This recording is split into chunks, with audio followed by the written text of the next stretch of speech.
Welcome back to Black News Tonight. As I said before the break, we are so invested in really unpacking what's happening at the border, looking at Haitian migrants, looking at all the trauma that people are wrestling with, particularly as they're huddled under a bridge in Texas. It's inhumane, it's unthinkable. And we want to have a conversation about this, and we want to bring the best experts to have that conversation. So joining me now to talk about all of this is Executive Director at the Black Alliance for Justice in Immigration, Nana Gyamfi. Welcome to the show, Nana. Help me understand exactly what's happening at the Texas border. So what we have happening at the Texas border is 10,000 is the estimate now. And of course, you know that they're not counting them head by head, but 10,000 Black immigrants, mostly Haitian, who are trapped between Mexico and Texas, like the other side of the port of entry before they could get into the United States. We see that Customs and Border Patrol is continuing to do what they've been doing. Baji has been working on these particular issues of Black migrants, asylum seekers coming in from the other side of the border since the Obama administration. And the images that you see right now are images that are not new, images that should not be happening, images that need to stop. And we're pushing as hard as possible to have the Biden administration grant humanitarian parole to Black migrants, including Haitian asylum seekers trying to come into this country. It is stunning to look at these images, and we've seen images like this in New Orleans after Katrina. We've seen images like this after the earthquake in Haiti. We've seen images like this during famine in Sudan. I mean, I guess my point is, there seems to be some common threads here where we look at people in extraordinary crisis who aren't getting the relief that they need, and they all look like us. How much of a how different do you think the world would be if these people were a different race? We don't have to look far. Let's look at Afghanistan. When we look at Afghanistan, you know, people talk about those folks who helped the United States, but they're not only trying to get relief for them, trying to figure out desperately how do they help the other people that weren't helping the United States but are facing the mouth of the shark, right? That are still looking at hardship, extreme hardship that they are going to endure if they stay in Afghanistan. But we don't hear that same kind of conversation when it comes to Haiti. We don't hear that same kind of conversation when it comes to Ethiopia, to Cameroon, Mauritania, and the list goes on and on. There's about 13 countries, in fact, Black majority countries that are in desperate need, the folks who are running are in desperate need of humanitarian relief, but they don't get that relief. There's a notion that they're not worthy. And yes, we can tie it to Katrina and that same understanding that Black people are not human enough to deserve the kind of relief that we know that we are entitled to.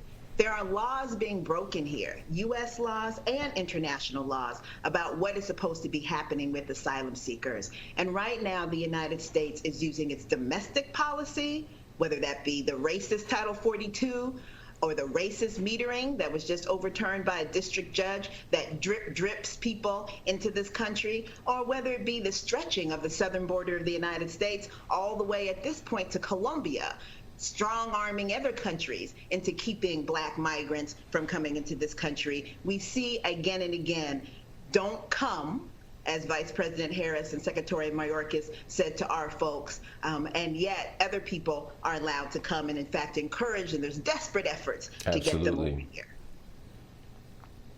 How have recent events like the assassination of Haitian President Jovenel Moïse or the 7.2 magnitude earthquake on the island influenced the push there?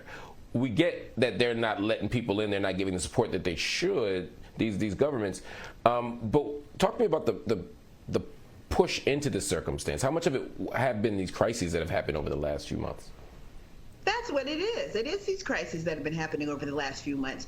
You can track the surges, particularly of Black asylum seekers coming through the southern border, to crises that are happening at home. So when you look at Cameroon, why do you have all of these Cameroonians that are trying to seek asylum in the U.S. through the southern border? Because of the war that's happening in Cameroon. When you look at Ethiopians or Eritreans, why are they coming? Because of the conflict that's happening in their countries. And of course, when you look at Haiti, you see the same thing.